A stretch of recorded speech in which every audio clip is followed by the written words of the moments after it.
నమస్తే బీఆర్కే న్యాయ వేదికకు స్వాగతం. నేటి ఆధునిక సమాజంలో వివాహ బంధానికి తూట్లు పడుతున్నాయనిపిస్తోంది. పెళ్లి, పిల్లలు, అందమైన దాంపత్య జీవితం ఇది అందరూ ఆశించేది. అయితే మారుతున్న సమాజంలో పెళ్లిళ్ళు మూన్నాళ్ల ముచ్చట అన్నట్లు వివాహ బంధం ప్రమాదంలో పడిపోతుందనిపిస్తోంది. ఇదిలా ఉంటే ఎక్కడో పాశ్చాత్య దేశాల్లో ఉన్న సహజీవనం ఇప్పుడు భారతదేశంలోనూ చట్టబద్ధమైంది. ఈ విషయాన్ని భిన్న సంస్కృతులు, భిన్న జాతులు కలిగిన భారత సమాజం స్వీకరిస్తుందా లేదా? కార్యక్రమంలోకి వెళ్లే ముందు ఈ సహజీవనంకు సంబంధించిన ఓ సంఘటనను మీ ముందుంచాలనుకుంటున్నాను. వివాహం చేసుకున్న మహిళ ఆమె భర్తతో కాపురం చేసింది. సాఫ్ట్వేర్ కంపెనీలో ఉద్యోగం చేస్తున్న మహిళ ప్రతిరోజు ఇంటి నుంచి ఉద్యోగం చేయడానికి వెళ్ళింది. తర్వాత మ్యాటర్ రివర్స్ కావడంతో భర్తతో విడాకులు తీసుకొని ఉద్యోగం చేసింది. అదే సమయంలో ఆ లేడీ ఓ కంపెనీ మేనేజర్తో సహజీవనం చేయడం మొదలుపెట్టింది. ఇది చాలదు అన్నట్లు మరో బాయ్ ఫ్రెండ్తో ఎంజాయ్ చేస్తూ అర్ధరాత్రి బెడ్రూమ్లో సహజీవనం చేస్తున్న ప్రియుడికి అడ్డంగా చిక్కిపోయింది. తన కొడుకు ప్రియురాలు ఆమె కొత్త బాయ్ ఫ్రెండ్ ప్రోద్బలంతో మా కొడుకు ఆత్మహత్య చేసుకున్నాడని యువకుడి తల్లిదండ్రులు బెంగళూరులోని పరప్పన అగ్రహార పోలీస్ స్టేషన్లో ఫిర్యాదు చేశారు. అన్బర్ హసన్ అనే యువకుడు ఆత్మహత్య చేసుకున్నాడు. అన్బర్ హసన్ చాలా కాలంగా ఓ మహిళతో సహజీవనం చేస్తున్నాడని, ఇదే ఇంట్లో అతను ఆత్మహత్య చేసుకున్నాడని బెంగళూరు పోలీసులు తెలిపారు. సుచిత్ర అంటే ఇక్కడ పేరు మార్చాము, సుచిత్ర అనే మహిళతో అన్బర్ హసన్ చిక్కనమంగళంలోని ఓ ఇంట్లో 6 నెలలుగా తాము భార్యాభర్తలమని నమ్మించి ఆ ప్రాంతంలో ఉంటున్నారు. మొత్తానికైతే సుచిత్ర అనే మహిళతో ఈ అన్బర్ హసన్ అనే వ్యక్తి అక్కడ సహజీవనం గడుపుతున్నాడు. ఆ తర్వాత అన్బర్ హసన్ లేనప్పుడు మరొక బాయ్ ఫ్రెండ్ సంతోష్ అనే వ్యక్తితో ఆమె సహజీవనం మరోవైపు అక్రమ సంబంధం పెట్టుకుంది. ఆల్రెడీ సహజీవనం చేస్తున్న ఈ సుచిత్ర ఇంకొక వ్యక్తితో రొమాన్స్ చేస్తున్న సమయంలో రెడ్ హ్యాండెడ్గా పట్టుకున్నాడు అన్బర్ హసన్. సహజీవనం చేస్తున్న సుచిత్ర తనను మోసం చేసిందని ఆవేదనతో చివరకు అన్బర్ హసన్ ఆత్మహత్య చేసుకున్నాడు. కథ సుఖాంతం. ఇలా చెప్పుకుంటూ పోతే ఇలాంటి కేసులు కోకలలు. అందుకే వివాహ బంధాన్ని పెద్దలు స్వర్గంతో సమానంగా పోలుస్తుంటారు. ఇక మనం న్యాయవేదిక కార్యక్రమాన్ని ప్రారంభించుకుందాం. లివింగ్ అండ్ లీవింగ్ రిలేషన్షిప్ అంటే సహజీవనం, విడాకులు. దీనిపై మాట్లాడటానికి హైకోర్టు అడ్వకేట్ వై ప్రసాద్ గారు ఉన్నారు. అలాగే స్క్రీన్పై కనబడే నంబర్లకు కాల్ చేసి మీకు ఎలాంటి న్యాయ సంబంధమైన సమస్యలున్నా అడగవచ్చు. నమస్కారం సార్. సార్ ముందుగా లివింగ్ అండ్ లీవింగ్ రిలేషన్షిప్ మధ్య తేడా చెప్తారా? మొదటగా బీఆర్కే న్యూస్ ఛానల్కు, తర్వాత బీఆర్కే ప్రేక్షకులందరికీ నా నమస్కారాలు. మీకు ఎంతో రుణపడి ఉంటాము మేము ఈ బీఆర్కే న్యాయవేదిక పిలిచినందుకు. ఎందుకంటే ఈ సమాజము ఎక్కడికి పోతుంది, ఎటు నుంచి ఎటు వెళ్తుందో మనకు అంతుపట్టని విషయంగా మారిపోయింది. ఎందుకంటే దినదినము నిన్న జరిగింది ఈరోజు జరగట్లేదు, ఈరోజు జరిగింది రేపు జరగట్లేదు. మీరు తీసుకున్నటువంటి ఈ టాపిక్ చాలా గొప్ప విషయమైంది. Living and leaving relationship. Living అంటే కలిసి ఉండే రిలేషన్షిప్, విడిపోయే రిలేషన్షిప్ గురించి మనము ఎంత సమయము మాట్లాడినా కూడా చాలా తక్కువైపోతుంది. ఓల్డెన్ డేస్లో ఈ లివింగ్ రిలేషన్షిప్ అనేది, అసలు రిలేషన్షిప్ అనేది ఎంతో పవిత్రమైనది. రిలేషన్షిప్ మీన్స్ మన తెలుగులో బంధము, సంబంధము, బాంధవ్యాలు, మంగళసూత్రం, అది కూడా బంధము, అనుబంధము, బాంధవ్యాలు. అంటే ఇలా భిన్న సంస్కృతులు ఉన్నాయి కాబట్టి కొంత క్రిస్టియన్స్ అంటే రింగ్ తొడుగుతారు, అది కూడా బంధం. మామూలుగా జనరల్గా మాట్లాడితే రిలేషన్షిప్ అనేది బంధం, సంబంధం, బాంధవ్య, బంధుత్వం. ఇది మన కుటుంబంలో చూస్తే అన్న తమ్ములు, భార్యాభర్తలు, ఇది రిలేషన్. ఊర్లో గ్రామంలో చూస్తే అత్తమామలు, అన్న వదన్లు, తాత ముత్తాతలు, ఇదొక రిలేషన్. సమాజంతో పోలిస్తే మనకు దేశ పౌరుడిగా దేశంతో ఉన్నటువంటి సంబంధం. ఇలా చూసుకుంటూ పోతే ఈ రిలేషన్ అన్నది చాలా గొప్ప పదం. ఈ చిన్న సమయంలో డిస్కస్ చేసేటువంటి విషయం కాదు. బట్ ఏంటంటే ఈ రిలేషను ఎంత పవిత్రమైనదనేది మనం చూస్తూ ఉంటున్నాం. ఓకే, తర్వాత ఈ రిలేషన్ అని చెప్పగానే మన శరీరము, మన మైండ్ డిఫరెంట్ రిలేషన్ను బట్టి పులకరించిపోతూ ఉంటుంది, అనుకరిస్తూ ఉంటుంది, మారిపోతూ ఉంటుంది. మన మన కుటుంబాల రిలేషన్ను బట్టి మనం ఒక రకంగా రియాక్ట్ అవుతాం. అదే బయట వాళ్ళైతే ఒక రకంగా రియాక్ట్ అవుతాం. దేశం విషయంలో ఒక రకంగా రియాక్ట్ అవుతాం, ఇంటర్నేషనల్ విషయంలో మరో విధంగా రియాక్ట్ అవుతాం. అంటే రిలేషన్ పరిస్థితులను బట్టి మారిపోతూ ఉంటుంది. అయితే మీరన్నట్టుగా మనం ఏదైతే ఈ వేదికలో living relation and leaving relations గురించి మాట్లాడితే, ఈ లివింగ్ రిలేషన్ అన్నది మనం వైవాహిక విషయంలో చూస్తే భార్యాభర్తల మధ్య మన ఓల్డెన్ డేస్లో ఆధునికం కాకుండా స్టార్టింగ్లో ఏదైతే మన దేశం పరిస్థితులను బట్టి ఆ రోజుల్లో వివాహం అన్నది స్వర్గంలో నిర్ణయించబడి భూ ప్రపంచంలో అది నెరవేర్చబడుతుంది అంటారు కదా. సో ఆ వివాహ రిలేషన్ అన్నది ఎటువంటిదంటే స్వర్గంలో నిర్ణయింపడి భూమిలో పెద్దలు దాన్ని సెలబ్రేట్ చేసి భార్యాభర్తలుగా అబ్బాయి అమ్మాయిని వివాహ బంధం ద్వారా ఒకటి చేస్తారు. ఎస్, మనం కంటిన్యూ చేద్దాం దీని తర్వాత. సో ఒక కాలర్ ఉన్నారు, వెంకట్రావు గారు గుంటూరు నుంచి. నమస్కారం వెంకట్రావు గారు. నమస్తే సార్, నేను వెంకట్రావు గుంటూరు. చెప్పండి సార్. అదేనండి, నాకు డౌట్. సింగిల్ గా ఉంటాం, బంధువులు ఎక్కువ కలము ఏమండి? అది సింగిల్ గా ఉంటాము, బంధువులు ఎక్కువ కలము, ఏదైనా ఫంక్షన్లకి పార్టీలకి. సార్ కొద్దిగా మీ టీవీ మ్యూట్ చేసుకుంటారా? మ్యూట్ చేశానండి. క్లారిటీ లేదు. అదే సింగిల్ గా ఉంటాం, బంధువులకి కలము. అదే వీళ్ళు ఎక్కువగా సింగిల్ గానే ఉంటాను, పార్టీలకి పెళ్లిళ్ళకి ఫంక్షన్లకి వెళ్ళను. అదే అది మంచిదా లేకపోతే ఏంటి సార్? మీరు మీ ప్రశ్న మళ్ళీ ఇంకోసారి అడగండి, చెప్పండి. అది బంధువులతో ఎక్కువగా కలవండి, సింగిల్ గా ఉంటాను.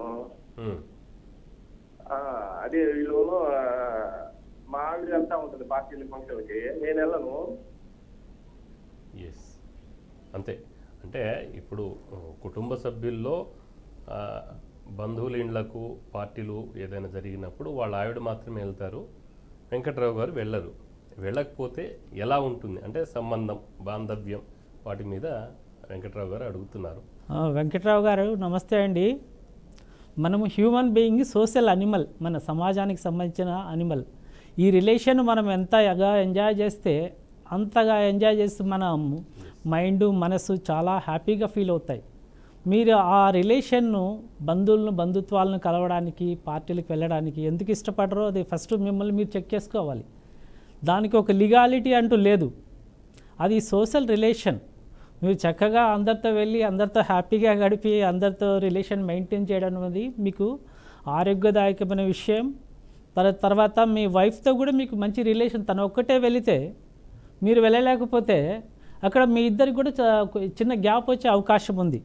కాబట్టి దయచేసి ఆ రిలేషన్ను మీరు ఎంతో మంచిగా తీసుకొని తనతో కూడా వెళితే మీరు కూడా రిలాక్స్ అవుతారు, టైం స్పెండ్ చేయొచ్చు, హ్యాపీగా కూడా ఉంటుంది. దయచేసి అది రిలేషన్ను మీరు మంచిగా యూటిలైజ్ చేసుకోండి. Right sir. ఇప్పుడు అంటే లివింగ్ అంటే ఏంటి? అంటే సహజీవనమే. నో, లివిన్ మీరు అడుగుతున్న లివిన్. ఎస్, సహజీవనం. సహజీవనము అన్నది ఇప్పుడు మన ఓల్డెన్ డేస్లో మీరు అన్నట్టుగా కాన్సెప్ట్లో భార్య ఆ రోజు భర్తను దేవుడిగా, గురువుగా, దైవంగా భావించదని రాశారు. అది ఆమె తను బయట 33,000 కోట్ల మంది దేవతలు ఉన్నారు, వాళ్ళని మనం దేవుళ్ళుగా స్వీకరిస్తేనే మనకు దేవుడయ్యారు. అలాగే భార్య కూడా భర్తను దేవుడిగా స్వీకరిస్తేనే, గురువుగా స్వీకరిస్తేనే, దైవంగా స్వీకరిస్తేనే ఈయన అయ్యాడు. అంతే కదా, అది ఆమె గొప్పతనం. తను స్వీకరించడం ద్వారా ఈయన అవ్వగలిగాడు. తను రిఫ్యూజ్ చేస్తే అయ్యే అవకాశం లేదు.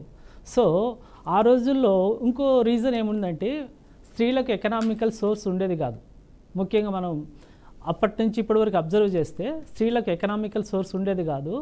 ఆ రోజుల్లో భర్త మామూలుగా పితృస్వామ్య దేశం కాబట్టి మంది భర్త సంపాదనతో భార్య, పిల్లలు అందరూ పోషింపబడేవారు. కాబట్టి తను భర్త యొక్క అన్ని విషయాలకు విలువనిచ్చేది, కట్టుబడి ఉండేది. సో ఆ రోజుల్లో సిస్టమ్ అలాగే ఉండేది.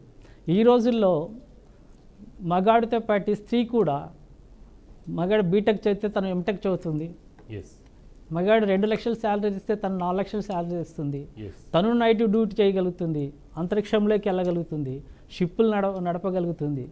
సో అన్నిట్లో ఇంకా మేల్ కంటే ఫిమేల్ ఎక్కువ కష్టం చేస్తున్నారు. అవును.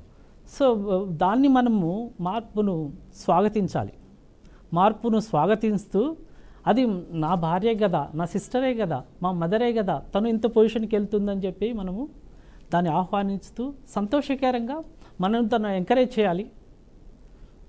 తన కష్టాన్ని అవసరమైతే మనం అడ్వైజులు ఇస్తూ ఇలా చేసుకుంటూ పోతే ఎంతో సంతోషకరమైనటువంటి జీవితం అది.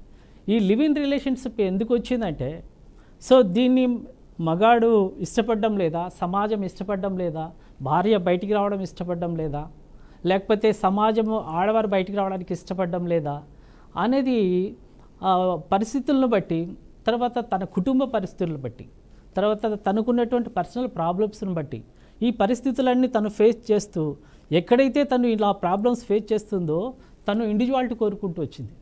సో ఇండివిజువల్ కోరుకుంటూ భర్త యొక్క ఎప్పుడు తను అణచబడ్డము, లేకపోతే భర్త ముందు చేతులు కట్టుకొని యువర్స్ ఒబీడియంట్ లాగా ఉండడము, లేకపోతే సమాజం నేను ఇంత చదువుకొని ఇంత ఎకనామికల్గా నేను సంపాదిస్తున్నా కూడా అక్కడికి వెళ్ళి నేను ఎందుకు ఇలా ఉండాలి అని ఒక దాన్ని బట్టి, లేక భార్యాభర్తలు ఈగోస్ అడ్జస్ట్ కాలేకపోవడం వల్ల, సో ఇవన్నీ నాకు అనవసరం, పెళ్ళి అనే ఒక బంధం ద్వారా నేను వెళ్ళి అక్కడ భయభ్రాంతులకు గురి అవుతున్నాను, లేకపోతే నాకు సేఫ్టీ లేదు, లేకపోతే నేను ఎందుకు నాకు ఇండివిజువాలిటీ లేదు, స్వాతంత్రం లేదన్న ఒక విషయంతో ఎక్కడో పాశ్చాత్య దేశాల్లో ఉన్నాడు. ప్రపంచం గ్లోబల్ విలేజ్ అయిపోయింది. అక్కడ ఉన్నటువంటి సెల్ ఫోన్లు మనకి తెలుస్తున్నాయి, అక్కడ ఉన్న టెక్నాలజీ మనకి తెలుస్తుంది. ఇన్ ది సేమ్ టైం ఈ యొక్క లివ్ ఇన్ రిలేషన్స్ అంటే సహజీవనానికి ఇష్టపడ్డారు, చేసుకుంటున్నారు. ఇట్స్ నాట్ రాంగ్, అంతే. ఎస్ అంటే సార్ ఇప్పుడు సహజీవనముకు మన భారతదేశంలో చట్టబద్ధత ఉందా? ఎస్. అసలు సహజీవనం అంటే స్త్రీలు అందరూ అన్ని రంగాల్లో ముందుకు వస్తున్నారు, అది చాలా స్వాగతించదలసిన విషయం కూడా అది. కానీ సహజీవనం కొంతమంది మాత్రము పాల్పడుతున్నారు. సో వాళ్ళని కంట్రోల్ చేయాలి అన్న ఉద్దేశం అయితే కొంత అయితే ప్రతి వ్యక్తిలో ఉంది, ఇది పద్ధతి కాదు అని చెప్పేసి. అయితే దీన్ని చట్టబద్ధత ఉందా?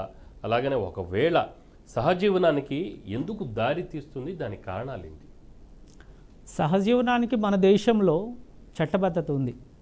బట్ అంటే మనం ముందు అనుకున్నట్టుగా పెళ్ళి అనేది మనసా వాచ కర్మన అడిషనల్గా చట్టరూపేణ ముడివేయబడేవంటి సంబంధం.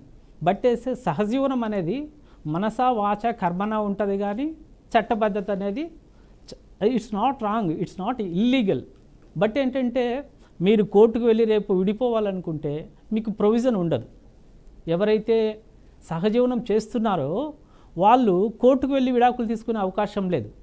అది ఇల్లీగల్ అయితే కాదు, చట్టబద్ధత అయితే మన దేశంలో ఉంది. కానీ రేపు మీరు కోర్టుకు వెళ్ళాలన్నా, లేకపోతే మెయింటెనెన్స్ వేయాలన్నా, లేకపోతే ఏ కేసుల్లో మీరు అప్రోచ్ అవ్వాలన్నా, ఈ సహజీవనానికి చట్టబద్ధత ఉన్నా కూడా ఈ ఎటువంటి మిగతా విషయాలకు ఏదైతే డైవర్స్ కానీ లేకపోతే మెయింటెనెన్స్ కానీ వీటిని అప్రోచ్ అవ్వడానికి మీకు ప్రొవిజన్ అనేది మన దేశంలో లేదు. అంటే సార్ ఇంకొకటి, సహజీవనం పేరు మీద కాపురాలు కూలిపోతున్నాయని అనేక చర్చలు మొదలైనాయి ఆల్రెడీ. సో అందులో నిజమెంత? ఈ షిప్ అనే పదంలో కొన్ని అర్థాలే మారిపోతూ ఉంటున్నాయి.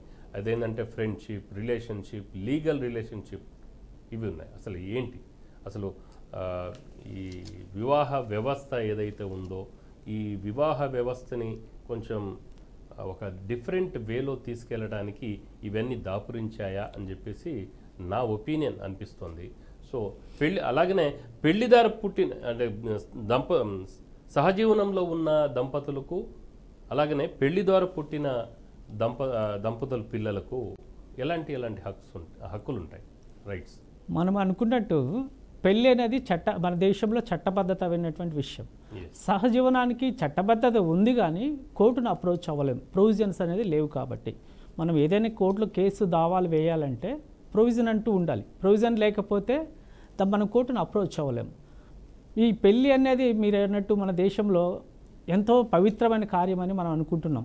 అదే పెళ్ళి ఈరోజు ఎలా ఉందంటే మీరు కోర్టుకు వస్తే పర్ డే వేలల్లో లిస్ట్ ఉంటుంది డైవర్స్కి వచ్చేవాళ్ళు. వాళ్ళు డైవర్స్కి వెళ్ళకముందు మా అడ్వకేట్స్ దగ్గరికి వస్తారు. వచ్చిన తర్వాత మేము కౌన్సిలింగ్ చేస్తాం.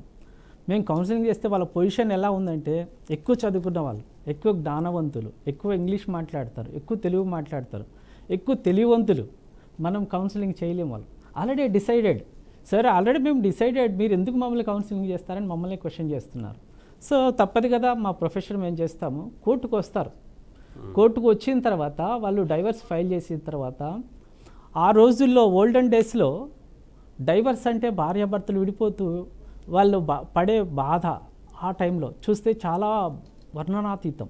బట్ ఈ రోజుల్లో విడాకులు చాలా సింపుల్ అయిపోయింది. అది అవసరం కూడా అయిపోయింది. ఎందుకంటే రోజు బాధించే భర్తతో, రోజు లేకపోతే హరాస్ చేసే భర్తతో, లేకపోతే రోజు హరాస్ చేసే భార్యతో ఇద్దరు కలిసి ఉండి కొట్టుకోవడం కంటే విడిపోయి హ్యాపీగా ఫ్రెండ్లీగా ఉండడం అనేది మనం వెల్కమ్ చెప్పి తీరాల్సిందే. ఎందుకంటే మనము మా దగ్గర ఒక లీగల్ అయినటువంటి విషయాల్లో చూస్తే మా దగ్గరకు వచ్చే క్లయింట్స్కి మేము ఏం చెప్తామంటే కలిసి ఉండి కొట్టుకోవడం కంటే విడిపోయి హ్యాపీగా ఉండడం ఇట్స్ గుడ్ వెల్కమ్ చేయవలసిన విషయం. ఇంకోటి ఏంటంటే వారిద్దరు కలిసి ఉంటామంటే ఎవరు విడదీయలేరు. మీకు అర్థమవుతుందా కాన్సెప్ట్? వారిద్దరు కలిసి ఉంటామంటే ఎవరు విడదీయలేరు, వాళ్ళిద్దరు విడిపోతామంటే ఎవరు కలపలేరు. కోర్టులు కేవలం ఆర్డర్స్ మాత్రం ఇస్తారు. రెస్ట్రిక్షన్ కాంజుగల్ రైట్స్ కలిసి ఉండమని కోర్టు ఆర్డర్ ఇస్తుంది, కానీ వాళ్ళు కలవకపోతే కోర్టు ఏం చేయలేదు. కోర్టు పోలీసులు మీ దగ్గరికి వచ్చి మిమ్మల్ని కలపరు. మీ మనసులు మీరు మొత్తానికి అయితే మీరు లీవింగ్ రిలేషన్షిప్ మీద అయితే చాలా ఇంకా చర్చించుకోవాల్సిన సమయం ఉంది సార్. మనకి ఈరోజు అయితే సమయం లేదు కాబట్టి మరోసారి కూడా ఈ టాపిక్ మీద మనం చర్చించుకునే ప్రయత్నం చేద్దాము. సో మీరు స్టూడియోకి వచ్చేసి చక్కటి అనాలిసిస్ చేసినందుకు ధన్యవాదాలు. ఇది ఇవాళ టాపిక్. మరో టాపిక్తో రేపు సాయంత్రం 5 గంటలకు ప్రసారమయ్యే బీఆర్కే న్యాయవేదిక కార్యక్రమంలో కలుసుకుందాం. అంతవరకు చూస్తూనే ఉండండి బీఆర్కే న్యూస్, తెలుగుడి సత్తా.